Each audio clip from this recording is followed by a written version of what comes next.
7 top level की Oscar winning movies, ऐसी movies जो आपकी सिनेमेटिक टेस्ट को नेक्स्ट लेवल पर लेके जाए। So let's begin the countdown. एक ऐसी फिल्म जो सिर्फ वार को डिपिक्ट नहीं करती बल्कि उसके अंदर घुस के उसका रॉ अनसेटलिंग असली सच को हमारे सामने रखती है। It is one of the best and powerful portrayals of the brutal realities of World War 1। All Quiet on the Western Front actually एक जर्मन नोवेल से लिया गया एक जर्मन मूवी है। फिल्म की डायरेक्शन इतनी इमर्सिव है कि आपको एक पल के लिए लगेगा कि आप खुद ट्रेंच के बीच में खड़े हो, मिट्टी, खून और बारूद की स्मेल को महसूस कर रहे हो। इस फिल्म में डायलॉग्स बहुत ही कम है, या फिर ये भी बोल सकते हैं कि ना के बराबर है, लेकिन the silences and the visual story telling बहुत कुछ बोल देता है जो शायद डायलॉग्स भी बयान न कर पाता। वार के ब्रूटलिटीज को ग्लैमराइज नहीं किया गया, इंस्टेड एक एग्जिस्टेंशियल डेस्पैर दिखाया गया है जो सोल्जर को अंदर से तोड़ देता है। इसका पेसिंग भी डेलिबरेटली अनइवन है, कभी बहुत फास्ट तो कभी एकदम स्लो एंड साइलेंट, एग्जैक्टली जैसे बैटलफील्ड में होता है। एडवर्ड बर्जर जो इस फिल्म का डायरेक्टर है, उन्होंने वार को स्पेक्टेकल के रूप में नहीं बल्कि एक ट्रेजेडी के रूप में प्रेजेंट किया है। डायरेक्शन का फोकस सोल्जर्स के इमोशन और उनके स्लो साइकोलॉजिकल ब्रेकडाउन पर है। ब्रेथटेकिंग सिनेमेटोग्राफी और हॉरिफाइंग साउंड डिजाइन के साथ केओस ऑफ वार को परफेक्टली कैप्चर किया गया है। फिल्म ये दिखाती है कि किस तरह पॉलिटिकल ग्रीड और नेशनल प्राइड को एक ऑर्डिनरी सोल्जर की जिंदगी के बदले खरीदी जाती है। ये फिल्म एक एंटी वार मास्टरपीस है that demands to be seen even if it's hard to watch. If you really want to feel the horrors of battlefield, this is the movie for you. इस movie को तो रॉटन tomatoes में 90% की rating मिली हुई है। All Quiet on the Western front Netflix पर हिंदी में available है। इस मूवी को रॉटन टोमेटोज में 99%, हाँ भाई 99% की रेटिंग मिली हुई है। गॉडजिला -1 सिर्फ एक काइजू मूवी नहीं, ये एक मेटाफर है जो गॉडजिला के फॉर्म में जापान के पोस्ट वार ट्रॉमा को दिखाती है। यहाँ हम सोजी की कहानी देखते हैं जो कि एक फेल्ड कामिकाजे पायलट है और गिल्ट के बोझ के साथ जी रहा होता है। मूवी की फर्स्ट हाफ में कैरेक्टर बिल्डिंग पर फोकस किया गया है, इसीलिए हम कैरेक्टर्स के साथ इमोशनली कनेक्ट हो जाते हैं। जब गॉडजिला का एंट्री होता है और डिस्ट्रक्शन स्टार्ट होता है तो उन कैरेक्टर्स का इमोशन, उनके लॉसेस को हम भी फील करते हैं। अक्सर इस टाइप के मूवीज में पूरा फोकस मॉन्स्टर्स पे ही किया जाता है, पर इस मूवी में गॉडजिला से हुई कोलैटरल डैमेज और उसका जो ह्यूमंस पर हुई इमोशनल इम्पैक्ट है, उस चीज को बहुत ही ब्यूटीफुली ड्रामा के थ्रू कैप्चर किया गया है। इस मूवी की विजुअल इफेक्ट्स और cinematography out of the world है। वीएफएक्स में तो ऑस्कर भी मिला हुआ है इसे। देखो, मूवी की सेटिंग जस्ट वर्ल्ड वॉर 2 के बाद का है और पता ही है जापान का क्या हाल हुआ था वर्ल्ड वॉर 2 में। तो यहाँ -1 का मतलब है एक ऑलरेडी ब्रोकन नेशन को और एक लेवल नीचे ढकेल देना। It's not just one of the best Godzilla movies ever made, it's one of the best films of 2023। तो अगर नहीं देखे हो तो देख लो, क्योंकि ये एक टाइमलेस क्लासिक है। गॉडजिला -1 नेटफ्लिक्स पर हिंदी में अवेलेबल है।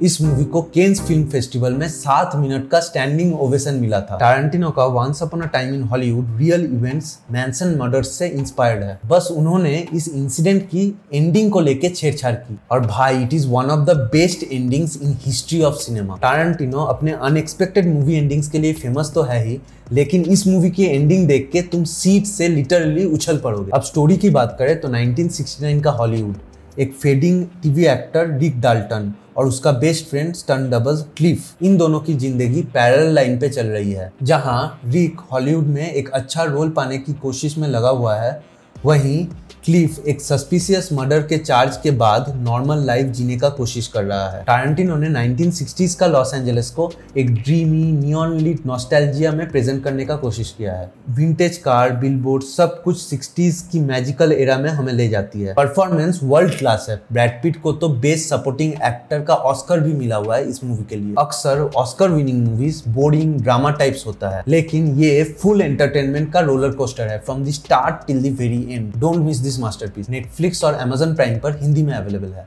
ए ब्यूटीफुल माइंड 2001 में रिलीज हुई थी।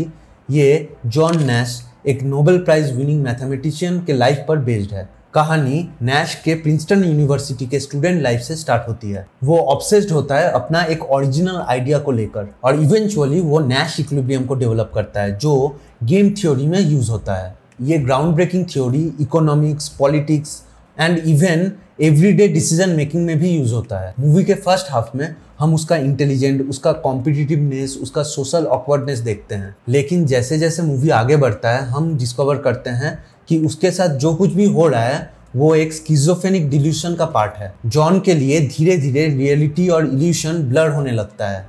उसे समझ नहीं आता कि क्या रियल है और क्या imaginary. From developing Nash equilibrium to winning Nobel prize, इसके बीच में उसके साथ लाइफ में जो कुछ भी हो रहा है वही हमें इस मूवी में दिखाया जाता है। फिल्म का कोर थीम है जीनियस और मैडनेस के बीच का fine line.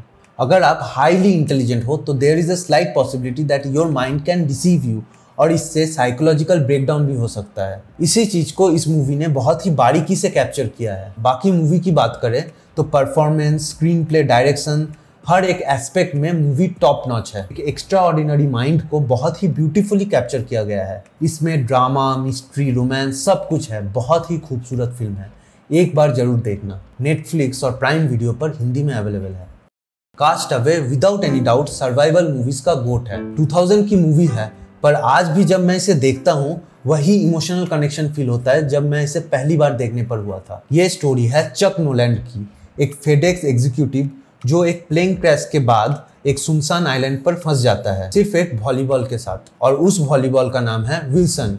And believe me, Wilson is a full fledged character in this movie. Movie के स्टार्टिंग में चक बोलता है, we live and die by the clock, we never turn our back on it. और सोचो, जो बंदा एकदम time का पक्का हो, हर एक काम टाइम से करता हो, पैसिफिक ओशन के बीच एक छोटे से आइलैंड में फंस जाए, दूर दूर तक कोई ना हो, सिर्फ वो और उसका अकेलापन। भाई सोच के ही डर लगता है। टॉम हैंक्स ने एक्टिंग का जो लेवल दिखाया है वो अनमैच्ड है। उसका लोनलीनेस, डेस्परेशन और सर्वाइवल इंस्टिंक्ट्स देख के रो पड़ोगे। एक सीन में वो फायर बनाने का कोशिश करता है और जब उसको फाइनली सक्सेस मिलता है तो लगता है जैसे हम भी उस जंगल में उसके साथ चीयर कर रहे हैं। एक वॉलीबॉल के साथ फ्रेंडशिप करना और उसके साथ बातें करना, बस चक और विल्सन का बॉन्ड देख के ये लगा कि ये होती है असली दोस्ती। No expectation, no complaints. Cast away एक टाइमलेस क्लासिक है जो हर एक सिनेफाइल के लिए मस्ट वॉच है। कास्ट अवे नेटफ्लिक्स और प्राइम वीडियो पर हिंदी में अवेलेबल है।